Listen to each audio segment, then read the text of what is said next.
This is the summary created from the video. Lecture 38 Demonstration-XIV. The video begins with an introduction to applet programming, highlighting the demonstration of HTML document specifications for hosting applet code, followed by showcasing two applets, a calculator and a banner. To host applet code within an HTML page, the applet tag is used, allowing the display of HTML content within applet programs. An example of using the applet tag in HTML is demonstrated. The applet tag has various parameter specifications, with the simplest form being an HTML page containing just the applet tag.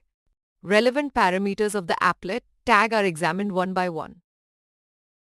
For applet programming, the code, width and height parameters are mandatory in the applet tag, while width and height control the applet's display size in pixels.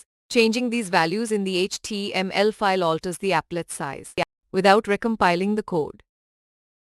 The codebase parameter specifies the location of the class file to be executed by an applet viewer or browser.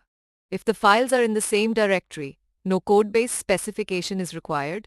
Otherwise, a relative path or the complete URL of the remote machine hosting the class file is provided. The Kive parameter allows bundling all files required for an applet into a single JAR file, reducing network communication overhead and optimizing performance through compression. Incorrect file inclusion in the JAR can lead to execution errors for the applet. As an alternative to the applet tag, the object tag in HTML5 is introduced, which is compatible with older versions and can coexist with the applet tag in the same HTML file for cross-browser and cross-version compatibility. Parameter passing in applets can be done via the param tag within the applet tag, allowing the extraction of parameter values from the HTML using the getParameter method in the applet start method. This enables configuring applets without direct input, which is crucial for their execution. A demonstration of a calculator applet follows, showcasing number buttons, arithmetic operators, an equals button, and a clear button arranged in a grid layout. Buttons are created using the AWT package, and a text field displays input and output.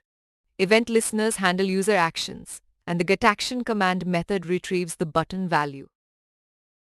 Next, a banner applet demonstration explains how to pass a message from an HTML file to the applet using parameter passing, as opposed to using a static message in the applet code. A try-catch block handles unsuccessful input from the HTML file. In summary, applets enable integrating dynamic content within HTML pages, with parameter passing facilitating external configuration. The codebase specifies the location for remote access, and JAR files bundle components for optimized performance. The object tag provides an HTML5 alternative to the applet tag. Practical applications like calculators and banners showcase the utility of applets. Please stay tuned for more summary videos.